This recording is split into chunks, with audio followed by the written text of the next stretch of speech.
أعوذ بالله من الشيطان الرجيم. بسم الله الرحمن الرحيم. يا أيها الناس اتقوا ربكم إن زلزلة الساعة شيء عظيم. سورة الحج ایک نمبر یعنی اولنی آیات مبارکه دی. دې ځکه کې سورة الحج شروع شو. سورة الحج په قرآن کې 22 نمبر سورت دی، مدنی سورت ورته لیکلی دی، لیکن په نزول کې دا 103 نمبر سورت دی. د نزولی او د مصحفی بحث تیر شوی دی، لیکن دې موضوع ته راځو چې د سورة الحج د مخکینی سورة الانبیاء سره مناسبت او ربط سره د خبرې وضاحت مخکې من کړی دی چې یو قیمتي خبره علامه بدایي چې وروستۍ خبرې د مخکینی خبرې سره یو ربط مناسبت موجود دی. که یو خبره یو موضوع عنوان ولای او بل خبره د بل عنوان یو دویم عنوان د ونې سره هیڅ مناسبت نه او دا دوانه په یو روان جاری کلام کې، نو د دې نه د کلام کمزوري معلومیږي چې هغه د الله تعالی د کلام سره بیخي نه مناسبه ده. نو باندې اکثر مفسرینو اتفاق دی تقریبا چې قرآن سورتونه آیاتونه ټول یو ربط یې بل سره لري، بې ربط نه دي. اوس راځو دې موضوع ته چې دا سورة الحج د سورة الانبیاء سره ربط څه دی. نو زیات راجح او واضح دا ده چې مخکینی صورت کې توحید اعتقادي ذکر شو چې پیغمبران ټول الله ته محتاج دي، د خدای صفاتونه پکې نشته. په دې کې توحید فعلی ذکر کیږي، توحید عملی ذکر کیږي چې کله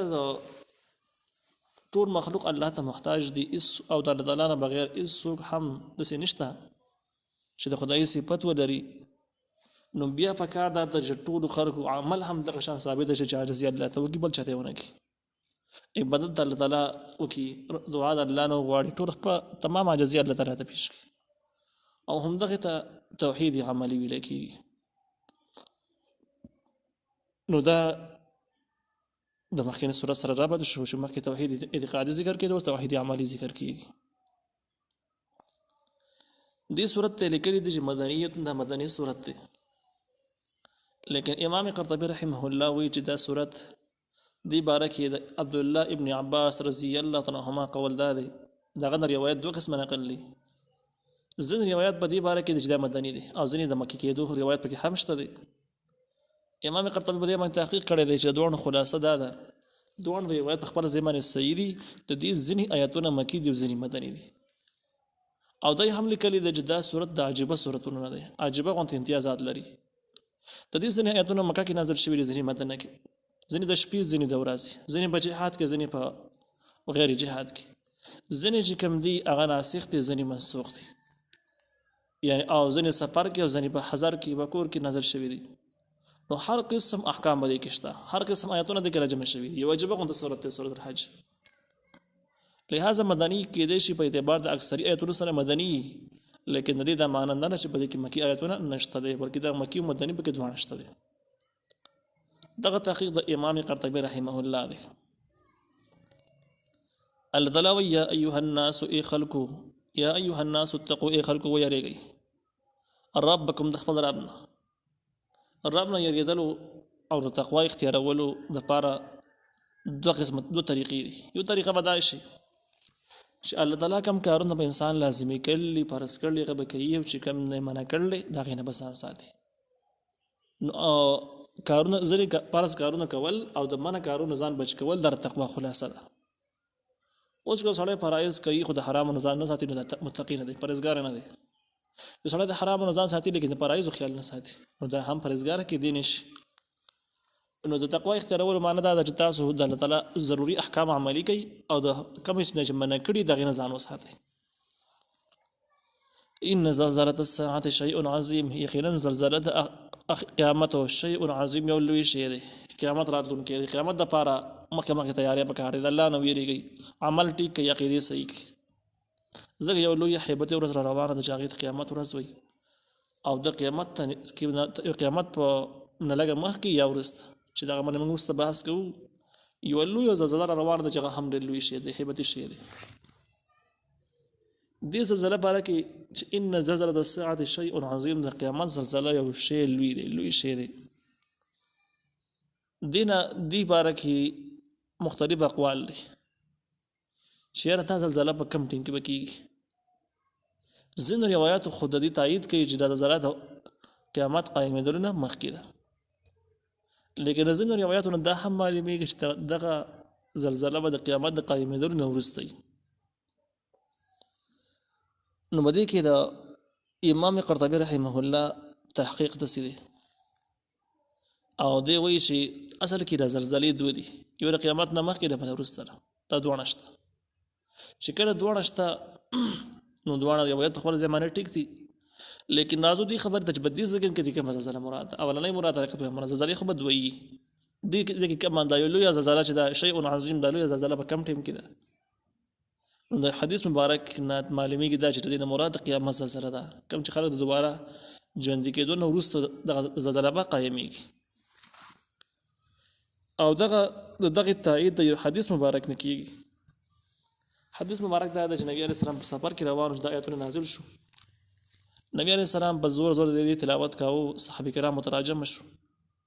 نبی عليه السلام صحابه کرام ته پوښتنه کوي د زلزلې باره کې تاسو پوهیږئ تبکلئ نبی عليه صحابه کرام ورجه الله او رسول ته پته مو ته پته نشته نبی عليه السلام ورته ویل دا هغه وخت د زلزلہ وشي چې د یو روایت مطابق الله تعالی آدم علیه السلام ته وایي چې د ټول خلکو نه جهنمی خلق را بیر او جهنم ته جدا ک آدم علیه السلام ته پوښتنه وکړي چې دا کم څومره مقدار باندې کم خلک را بیر کم نو الله تعالی به ته وایي چې د هر سلونه 99 کسان چې کوم یو کم سل د جهنم ته بیل کوي جنت ته بیل کوي په دې ټیم کې وسه خلکو باندې به یو hebat راشي ډېر hebat ورځ پیدا نو دغه روایت نه پته لګی چې د زلزلہ په قیامت کې ده او دا هم احتمال چې د زلزلې نه مراد زبردست hebat د قیامت شي لکه د وخت خلکو باندې به hebat هم راځي تقریبا د امام بخاری رحمه الله هم د قرائد د آیاتي د حدیث مبارک باندې آیات په تشکیل ذکر کړی دی هم د مطلب اخیسته دی چې خلکو به زبردست hebat راځي نو هغه hebat ته اشاره ده چې لولي hebat راتلون کې دغه مخ ځان تیار کړي چې به دغه hebat تاسو بچ پاتې شي یوم ترونها په هغه ورځ تاسو تبینې د قیامت لره د زلزلې لره تزحلو چې قافله کېږي به کل مرضعه هر ته ورکون کې زنانه عما عرضه د حق سنه دی او ته ورکي دغه زلزلې او دغه hebat لویواله دي چې زنانه خپل ماشوم د ته ورکي نو بدغه او هم دغه ټیم کې به د ماشوم نه قافله شي دومره hebat براشي وتزعون كل ذات حمل او زایب او بغرزي هر خاوند حمل خپل حمل لره هر حامله زنانه ماده سيزونه جسم رمي نو دا خپل حمل له hebat د وجنه اوغرزي زایب کی نو دغه زیات hebat ته اشاره شو اوس راځو دي خبره تشکر دي قیامت نه او د زلزلې نه د اخرت زلزلہ مراد شي څنګه ته حدیث نه هم تایید کیږي موږ هم چې د مراد قیامت زلزلہ ده نو بیا به سوال لا پورته کیږي چې دغه ورځ باندې ته ورکون کې زنانه چرته حمل والا زنانه چرته جواب د هغه دا دی چې یو هغه د چې ماری قرآن ذکر کړی دی چې کوم انسان په کوم حالت کې مړ شي قیامت کې هم په حال باندې راځوندې کیږي نو کوم زنانه چې په حالت حمل کې مړي دي او په حمل کې راځوندې کیږي کوم چې په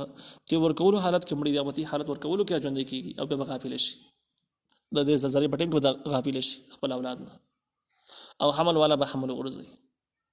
دغه شانته کې دویم احتمال لاله چې دا د دې مطلب د څه دی چې په دغه hebat ورځ باندې تی ورکون کې زنانه وي او حمل والا زنانه وینو تی ورکون کې زنانه د بچنه قابل شي او حمل والا د خپل حمل به غړځولې وي اگر چې دغه ټیم کې نو کوي نو هم دسی به